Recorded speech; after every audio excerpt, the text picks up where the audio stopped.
Hi friends, இன்றைக்கான கற்போம். ஆடி மாதத்தில் ஏன் சுப காரியங்களை செய்யக்கூடாது என்று பெரியவர்கள் சொல்லி வைத்தார்கள் தெரியுமா? ஏன் எதற்கு என்றெல்லாம் தெரியாது, எல்லோரும் தவிர்க்கிறார்கள். அதனால் நாங்களும் எப்போதுமே ஆடி மாதத்தில் எந்த ஒரு சுப நிகழ்ச்சிகளையும் நடத்த மாட்டோம் என்று பலரும் தீர்மானமாக இருக்கிறோம்.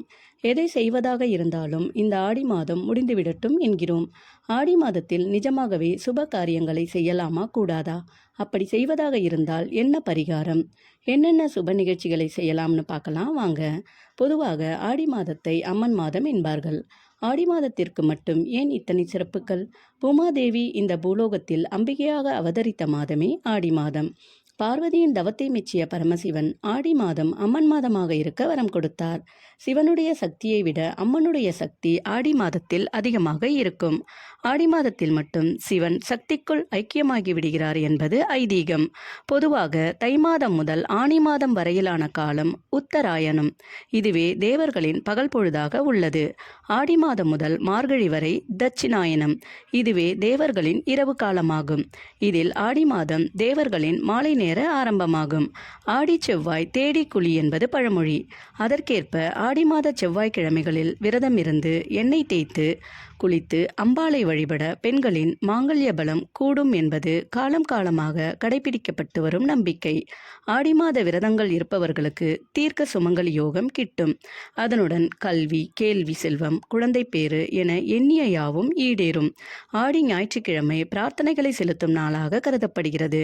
இந்த நாளில் அலகு குத்தி காவடி எடுத்தல், பால்குடம் எடுத்தல், பொங்கல் வைத்து வழிபடுதல், சிறப்பு பூஜைகள் செய்தல், தீ மிதித்தல், கூழூற்றுதல், அம்மன் கோயில்களுக்கு சென்று வழிபடுதல் என்று இந்த மாதம் முழுவதும் வழிபாட்டு மாதம். ஆடி பிறப்பு, ஆடி அஷ்டமி, ஆடி செவ்வாய், ஆடி வெள்ளி, ஆடி ஞாயிறு தவிர ஆடி அமாவாசம், ஆடி பூரம், ஆடி கிருத்திகை, ஆடி தபசு, ஆடி பௌர்ணமி, ஆடி பெருக்கு, வரலட்சுமி விரதம் என பல சிறப்பு வாய்ந்த விரதம் மற்றும் விசேஷ நாட்கள் இந்த மாதத்தில் அனுசரிக்கப்படுகின்றன. ஆடி மாதம் என்றாலே அம்மன் மாதம்தான். அம்பிகை ஆலயங்களில் ஆடி மாதம் வெகு சிறப்பாக கொண்டாடப்படும். வீடுகளிலும் கோயில்களிலும் விழாக்களும் விரத வழிபாடுகளும் களை கட்டிவிடும். இந்த நேரத்தில் நல்ல காரியங்களை ஆரம்பிக்கக்கூடாது, செய்யக்கூடாது என்ற கருத்தும் உண்டு.